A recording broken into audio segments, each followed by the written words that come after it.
प्यारे बच्चों, केम्फी केम्फी मंत्रा, केम्फी मंत्रा बाय रवि मिश्रा, केम्फी मंत्रा बाय रवि मिश्रा के इस एजुकेशनल चैनल में आपका स्वागत है। सबसे पहले मैं आपको इंट्रोडक्शन दूंगा। मेरा पर्पस क्या है। ये जो मेरा चैनल है केम्फी मंत्रा बाय रवि मिश्रा, इस पर मैं आप सभी को क्लास 10th, 11th और 12th के सभी चैप्टर्स के वीडियोस अपलोड करूंगा और इसके साथ में इसी नाम से मेरा एक चैनल भी है, जिसपे इसके पीडीएफ नोट्स, जो भी चैप्टर्स हम कंप्लीट करेंगे उसके पीडीएफ नोट्स उस पे आपको प्रोवाइड करा दिए जाएंगे। वेबसाइट का नाम हम आपको जल्दी बता देंगे। तो इसमें हम क्लास 10th, 11th, 12th के सभी चैप्टर्स के वीडियोस अपलोड करेंगे यूट्यूब के इस चैनल पर, जिसका नाम है केम्फी मंत्रा बाय रवि मिश्रा, जिसमें हम केमिस्ट्री और फिजिक्स इन दोनों के सभी चैप्टर्स क्लास 10th, 11th और 12th के वीडियोज इसी साल अपलोड करेंगे। और यकीन मानिए काफी कुछ अलग होगा। जो कुछ आप लोगों ने इससे पहले देखा होगा उससे काफी कुछ नया मिलेगा आपको। चैनल को सब्सक्राइब करने के विषय में मैं नहीं कहूंगा। अगर आपको पसंद आएंगे जो मैं कंटेंट आपको दूंगा तो आप अपने आप ही चैनल को सब्सक्राइब करेंगे, जिससे आपको आगे के कंटेंट इजीली प्रोवाइड कराए जा सके। तो आज हम आज से हम क्लास 12th फिजिक्स स्टार्ट करने जा रहे हैं।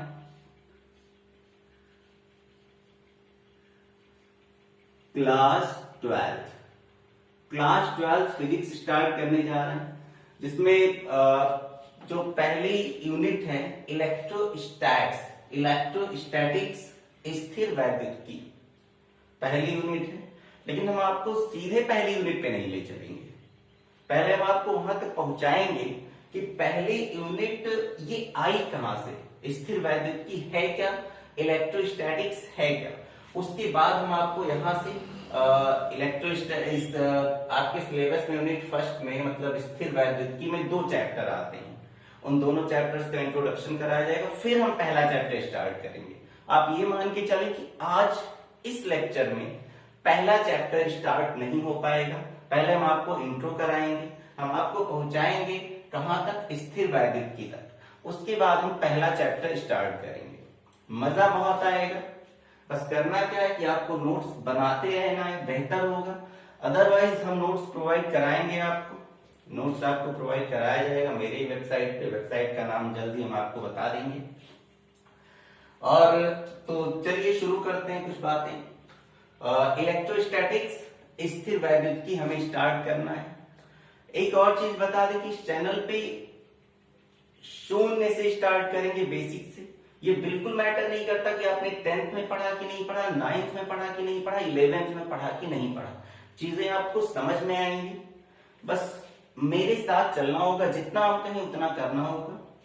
तो इसी पर्पज से आज हम पहले कुछ बेसिक्स स्टार्ट कर रहे हैं। बेसिक्स में है पहले हम आपको स्थिर वैद्युत तक पहुंचाएंगे। तो हमें जो पढ़ना है, ध्यान दीजिएगा, शुरुआत हम करेंगे वैद्युत चुंबकत्व। हम जो पढ़ने जा रहे हैं फिलहाल वो है क्या, वैद्युत चुंबकत्व। वैद्युत चुंबकत्व से ही निकल के आया स्थिर वैद्युत की। तो सबसे पहले हम डिफाइन करेंगे किसको, वैद्युत चुंबकत्व को। ये चीजें आगे चल के बहुत ज्यादा एक्सप्लेन की जाएंगी, लेकिन पहले हम आपको इलेक्ट्रोस्टैटिक्स यानी स्थिर वैद्युत तक पहुंचाएंगे। तो डिफिनीशन यहां लिखी है। वैद्युत चुंबकत्व की परिभाषा क्या, ध्यान दीजिएगा। लिखा है भौतिक विज्ञान की वह शाखा, भौतिक विज्ञान की वह शाखा। भौतिक विज्ञान हम पढ़ ही रहे हैं, उसकी क्या है, एक शाखा, एक ब्रांच है, जिसके अंतर्गत, जिसमें हम क्या करते हैं, वैद्युत आवेशों, जो इलेक्ट्रिक चार्जेस होते हैं, के मध्य कार्य करने वाले विभिन्न प्रकार के बलों का अध्ययन किया जाता है। मतलब इलेक्ट्रिक चार्जेस के बीच में जो डिफरेंट टाइप के फोर्सेस लगते हैं उन बलों का अध्ययन हम क्या करते हैं, वैद्युत चुंबकत्व में करते हैं। तो डेफिनेशन बहुत क्लियर है। वैद्युत आवेश आपने 10th में भी थोड़ा बहुत पढ़ा होगा, खैर मैटर नहीं करता, ये सारी चीजें हम आपको अभी और एक्सप्लेन करेंगे। अभी तो पहले हम आपको टॉपिक पे ले चल रहे हैं, टॉपिक से जोड़ रहे हैं, इसलिए पहले बता दे रहे हैं डेफिनेशन। तो क्या है, वैद्युत आवेशों के मध्य जो विभिन्न प्रकार के बल लगते हैं, कई तरह के बल लगते हैं, आप पढ़ेंगे धीरे धीरे कि वैद्युत आवेशों के मध्य कई तरह के बल लगते हैं और इन्हीं बलों का अध्ययन हम क्या करते हैं, वैद्युत चुंबकत्व में करते हैं। वैद्युत चुंबकत्व क्लियर हो गया होगा। सिंपल है कि कोई दो आवेश, अब इन दो आवेशों के मध्य, आवेश मान लो ऐसे प्लस प्लस हैं, इनके मध्य जितने तरह के जो बल लगते हैं उन्हीं बलों का अध्ययन हम क्या करेंगे, वैद्युत चुंबकत्व में करेंगे। अब इसके बाद हम आगे बढ़े तो हम आपको बता दें कि वैद्युत चुंबकत्व की दो शाखाएं, कितनी शाखाएं वैद्युत चुंबकत्व की, दो शाखाएं। वैद्युत चुंबकत्व की दो शाखाएं होती हैं। कितनी शाखाएं की, दो शाखाएं। दो शाखाएं, अभी आपका दिमाग धीरे धीरे खुलेगा, मेरे साथ बने रहिएगा। निम्नलिखित दो शाखाएं हैं, देखिए कौन कौन सी शाखाएं हैं। पहली शाखा है स्थिर वैद्युत की। क्या कहा था, यहीं से चीजें निकल कर आएंगी। पहली शाखा है स्थिर वैद्युत की, इलेक्ट्रोस्टैटिक्स। आपको एक बात हम लगातार बताते चले, जो हिंदी मीडियम के बच्चे हैं उन्हें भी हर वर्ड की इंग्लिश आनी चाहिए, क्योंकि क्लास 12 के बाद कोई भी चीज हिंदी में आपको नहीं मिलती। तो इंग्लिश मीडियम के उनके लिए तो इंग्लिश में हर शब्द की इंग्लिश बताते चल ही रहे हैं, लेकिन जो हिंदी मीडियम के बच्चे हैं वो भी इंग्लिश पे ध्यान दें। तो इसकी दो शाखाएं, पहला है स्थिर वैद्युत की एंड सेकेंड इज गतिज वैद्युत की। क्या है, गतिज वैद्युत की, गतिज वैद्युत की। इलेक्ट्रोडायनामिक्स। कुछ लोगों को लग रहा होगा कि बहुत बेसिक्स है, कोई बात नहीं, अगर आपको बेसिक लगता है तो नेक्स्ट वीडियो से आप ध्यान दें। खैर ये चीजें आनी सबको चाहिए। तो हमने क्या कहा, सिंपल है, वैद्युत चुंबकत्व तो क्या है, कोई भी दो चार्जेस हैं, दो आवेश हैं, उनके मध्य जितने भी तरह के बल लगते हैं उनका हम अध्ययन करेंगे किसमें, वैद्युत चुंबकत्व में। फिर वैद्युत चुंबकत्व की कितनी शाखाएं बनती है, दो शाखाएं, एक स्थिर वैद्युत की और एक गतिज वैद्युत की। अब आपको समझ में आया होगा, ये है हमारी पहली यूनिट। ये क्या है, हमारी पहली यूनिट जो हमें पढ़ना है, जिसमें दो चैप्टर आएंगे। हाँ, हम आपको दोनों अलग अलग डिफाइन करेंगे। हाँ, हम थोड़ा चेक कर लें कि कैमरा में चीजें आ रही कि नहीं सही से।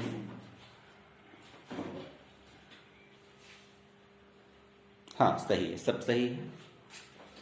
तो दो शाखाएं बनेंगी, स्थिर वैद्युत की और गतिज वैद्युत की। तो हम आपको एक एक एक्सप्लेन करेंगे। तो पहले हम आपको समझा दें स्थिर वैद्युत की क्या है, क्योंकि ये हमारा पहली यूनिट भी है।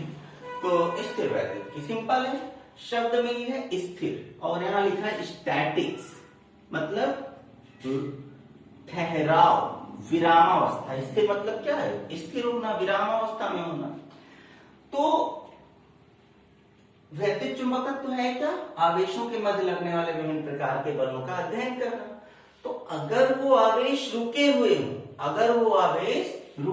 हों और उनके मध्य जो बल लग रहे हैं या वो जो प्रभाव डाल रहे हैं एक दूसरे पर, अगर उन प्रभावों का हम अध्ययन करें तो क्या है, स्थिर वैद्युत की कहेंगे। सिंपल है।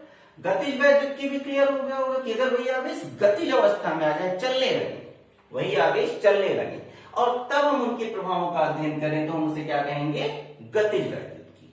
बहुत क्लियर है।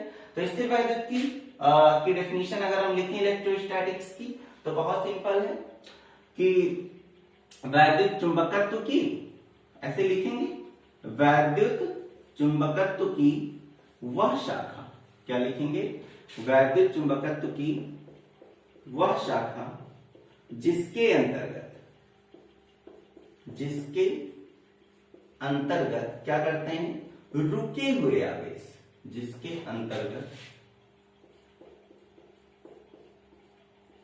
रुके हुए आवेशों या वैद्युत आवेशों, रुके हुए वैद्युत आवेशों के प्रभावों का अध्ययन करते हैं। वैद्युत आवेशों के प्रभावों का अध्ययन करते हैं। प्रभावों का अध्ययन करते हैं। क्या कहलाता है? अध्ययन करते हैं।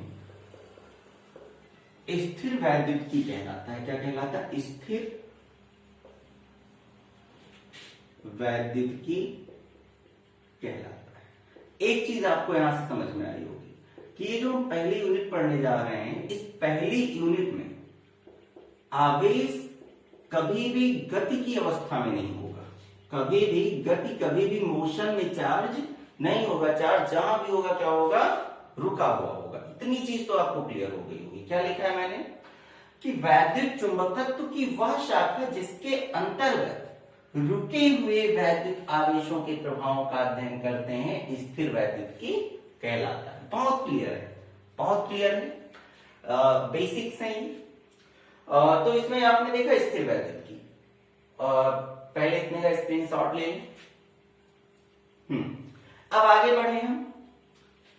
अब इसके बाद गतिज वैद्युतिकी सेकेंड क्या है? इसकी दो शाखाएं, पहला स्थिर हो गया, दूसरा गतिज वैद्युतिकी। हम ऐसे इरेज करके लिख देंगे, आप नहीं लिख सकते, आपको लिखना पड़ेगा। कोई है कलाकार जो इस तरह लिख सकता है? हाँ, पेंसिल से लिख देंगे। पेंसिल से नहीं लिखना, बड़े हो गए, एलकेजी में नहीं रहे अब तुम। गतिज वैद्युतिकी, इलेक्ट्रो डायनामिक्स। इलेक्ट्रो डायनामिक्स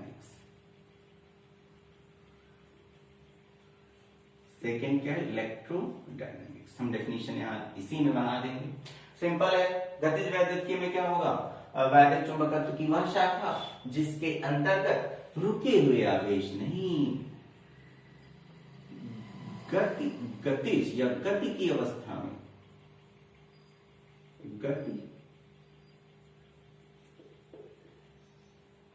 गतिज अवस्था वाले, किनका अध्ययन करेंगे? गतिज अवस्था वाले वैद्युत आवेशों के प्रभावों का अध्ययन। क्या लिखा है? वैद्युत चुंबकत्व की वह शाखा जिसके अंतर्गत गतिज अवस्था वाले वैद्युत आवेशों के प्रभावों का अध्ययन करते हैं, स्थिर वैद्युतिकी कहलाता है। तो कितना सिंपल था। अभी तक तो कहीं टफ नहीं लगा होगा मेरे हिसाब से।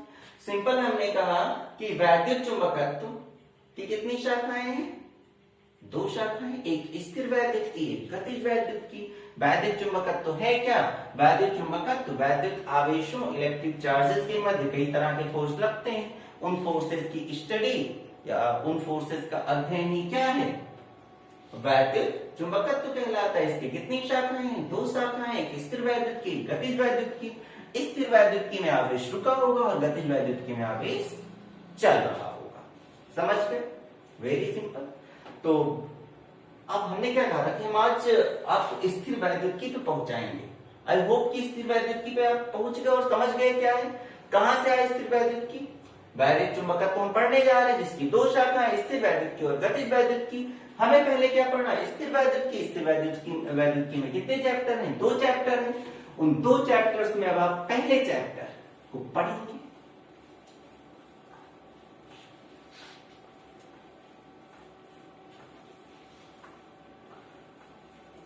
तो अब पहले चैप्टर का नाम लिख लीजिए आप, स्थिर वैद्युतिकी। इतनी बात तो क्लियर हो गई होगी कि स्थिर वैद्युतिकी में आवेश रुका हुआ होगा, आलसी आदमी होगा, आवेश चलेगा नहीं। तो दो चैप्टर में हम आलसी आवेश की बात करेंगे, लेजी चार्ज। तो पहला चैप्टर है चैप्टर कौन सा? फर्स्ट। चैप्टर फर्स्ट नाम वैद्युत आवेश एवं क्षेत्र। वैद्युत आवेश एवं क्षेत्र। Electric charge and field, electric charge and field. एक और बात, कोई भी पॉइंट अगर आपको समझ में नहीं आता है तो ये आपकी जिम्मेदारी बनती है कि कमेंट में उसे लिखें। अगले वीडियो में हम उसे क्लैरिफाई करेंगे, क्लियर करने की कोशिश करेंगे। आई होप कि कोई कंफ्यूजन बच नहीं रहा होगा, क्योंकि चीजों को बहुत ज्यादा क्लियर किया जा रहा है। एक बार फिर से हम चेक कर लेंगे अंदर।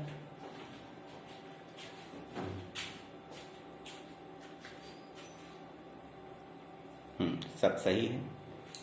चैप्टर 1 वैद्युत आवेश एवं क्षेत्र। तो यहां से हम शुरुआत करेंगे। पहले बात करेंगे थोड़ी सी हिस्ट्री की। अगर आपने क्लास 10th में थोड़ा बहुत पढ़ा होगा तो आपको रियलाइज होगा कि सच में हम बहुत बेसिक्स पढ़ा रहे हैं, बहुत बेसिक्स पढ़ा रहे हैं। तो सबसे पहले हम क्या पढ़ेंगे? हिस्ट्री, वैद्युत का इतिहास। सबसे पहले क्या पढ़ेंगे हम? वैद्युत का इतिहास। कुछ लोगों को लग रहा होगा क्या कहानी बता रहा है फालतू में। हम तो बताएंगे कहानी। अगर तुम्हें लग रहा है बेकार कहानी तो अगले वीडियो से आना। जरूरी है, सारी चीजें जरूरी। वैद्युत का इतिहास, हिस्ट्री ऑफ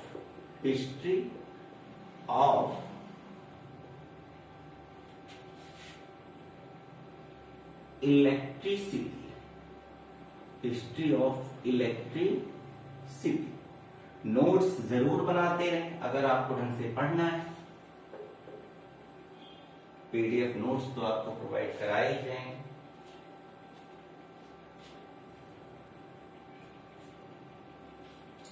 तो हमें पढ़ना है, पहला चैप्टर हमारा वैद्युत आवेश एवं क्षेत्र। अच्छा चैप्टर है, मजेदार चैप्टर है।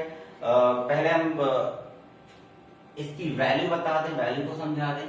तो हम बता दें कि इससे वैद्युत की जो चैप्टर, ये यूनिट है जिसके अंतर्गत 2 चैप्टर आते हैं, इससे कम तो 14 से 16 नंबर का आता है क्लास 12 बोर्ड में। वो चाहे यूपी बोर्ड हो चाहे सीबीएसई, कोई भी बोर्ड हो, 14 से 16 नंबर आना ही आना है। उससे और ये जो पहला चैप्टर 6 से 8 नंबर कवर करता है। तो सोचिए कितना इंपॉर्टेंट है चैप्टर। तो हम सबसे पहले शुरू करते हैं वैद्युत आवेश एवं क्षेत्र, पहला चैप्टर है। इसमें सबसे पहले हम वैद्युत का इतिहास बताएंगे, थोड़ी सी पुरानी बातें करेंगे। तो शुरुआत कहां से हुई इलेक्ट्रिसिटी की? सबसे पहले तो इसकी शुरुआत हुई थी करीब 600 बीसी, मतलब 600 बीसी मतलब 600 बीसी मीन्स 600 ईसा पूर्व, मतलब ईसा मसीह के जन्म के करीब 600 साल पहले। बहुत पुरानी बात है, बहुत पुरानी बात है। और किसने सबसे पहले एक्सपीरियंस किया, अनुभव किया था? तो एक वैज्ञानिक नहीं, गणितज्ञ थे, समाज सुधारक थे, थेल्स नाम। क्या नाम था? थेल्स। थेल्स ने सबसे पहले एक्सपीरियंस किया था कि वैद्युत जैसी कोई चीज होती है। कैसे एक्सपीरियंस किया था वो समझाएं। हुआ क्या था, ये बारिश के दिनों में, बरसात के दिनों में एक बार ये ग्रीक के, ये ग्रीक के थे। कहाँ के थे? ग्रीक के थे। ये कहानी हम लिखाएंगे नहीं, नोट्स में आपको मिलेगा, समझा दे। तो करीब 600 बीसी पूर्व एक गणितज्ञ थे, समाज सुधारक थे, थेल्स। खबर में आपने पढ़ा होगा क्लास 10। इन्होंने पहली बार एक्सपीरियंस किया था। हुआ क्या कि बरसात के दिनों में पतंग उड़ा रहे थे। पतंग सबने उड़ाया होगा, रेशम की डोरी से, रेशम की डोरी थी और पतंग उड़ा रहे थे। तो इन्हें हुआ क्या, देखा इन्होंने कि जब आसमान में बिजली कड़की तो इन्हें बिजली का एक झटका लगा, बिजली का एक झटका लगा। रेशम की डोर से इन्हें झटके का एहसास हुआ। इन्होंने विद्युत नहीं कहा था तब उसे, बिल्कुल विद्युत नहीं कहा था। बस इन्होंने क्या कहा, इन्होंने मेंशन कर दिया। पहले के लोग क्या होते थे, जो बड़े लोग होते थे, जो ढंग के लोग होते, जो कुछ करते थे जीवन में, वो अपनी बायोग्राफी लिखा करते थे या कोई और उनकी बायोग्राफी लिखा करता था। लेकिन ये खुद अपनी बायोग्राफी लिख रहे थे। तो उन्होंने इस बायोग्राफी में इन्होंने लिखा कि हम जब बरसात के दिनों में पतंग उड़ा रहे थे तो मुझे बिजली का झटका लगा, बिजली का झटका लगा। और ऐसा इन्होंने मेंशन किया था, लेकिन इन्होंने तब बिजली का झटका नहीं, सॉरी, इन्होंने कहा था आसमान में बिजली कौंधी और मुझे एक झटके का एहसास हुआ रेशम की डोरी से। उसका तब नाम इन्होंने बिजली या विद्युत ऐसा कुछ नहीं रखा। हाँ, एक और बात, ये जो डेट्स होती हैं, डेट्स के बारे में बता दें कि डेट्स गलत हो सकती क्योंकि डाटा रटे नहीं होते, तो अगर कोशिश करेंगे गलत ना हो, लेकिन अगर कभी थोड़ा बहुत इधर उधर होता है तो कमेंट कर सकते हैं आप, हम सुधार कर लेंगे। तो इन्होंने सबसे पहले एक्सपीरियंस किया था कि कुछ ऐसा होता है कि आसमान में जब बादल गरजे तो एक झटके का एहसास हुआ। बाद में करीब 1600 ईस्वी में जब वैद्युत को लोग और ज्यादा जानने लगे, तो देखा, जब लोगों को पता चला कि वैद्युत कोई चीज है, तो लोगों ने बताया कि जो थेल्स को झटका लगा था रेशम की डोर से, वो झटका विद्युत का था, वो झटका विद्युत का था। तो विद्युत का इतिहास बहुत पुराना है, करीब 600 बीसी पूर्व, 600 बीसी मतलब 600 ईसा पूर्व। किसने एक्सपीरियंस किया था? थेल्स ने। क्या थे? समाज सुधारक थे। कहाँ के थे? ग्रीक के थे। और कैसे एक्सपीरियंस किया था? बरसात में इन्होंने पतंग उड़ा रहे थे, जब बादल आसमान में गरजा तो रेशम की डोर से इन्हें झटका लगा, और उस झटके को उन्होंने अपनी बायोग्राफी में मेंशन किया, लिखा। और जब 1600 ईस्वी हाल फिलहाल, मतलब इतना भी हाल फिलहाल नहीं है, 421 साल पुरानी बात है, लगभग 400 साल पुरानी बात है, जब लोगों को पता चला विद्युत कोई चीज है, तो लोगों ने बताया कि वो जो थेल्स को झटका लगा था वो विद्युत का ही था, वो इलेक्ट्रिसिटी का झटका था। तो ये है इसकी हिस्ट्री। आई होप आप समझ गए होंगे। नोट्स में आपको मिली डिक्टो जैसे जैसे मैंने समझाया ऐसा लिखा हुआ मिलेगा। जब आपको नोट्स मिलेगा तो आप लिख भी सकते हैं, क्योंकि मैंने पूरी बात बोल दी है। तो ये कहानी रही किसकी? वैद्युत। अब हम इसके बाद पढ़ेंगे आवेश, वैद्युत आवेश। तो अगली रीडिंग आप लगा लें, वैद्युत आवेश। हम तो जुगाड़ लगा लगा के लिखेंगे, फिर वैद्युत नहीं मिटाया, इसी में आगे लिख देंगे आवेश, आवेश, आवेश। कुछ दिमाग में आ रहा है शब्द सुन के? आवेश।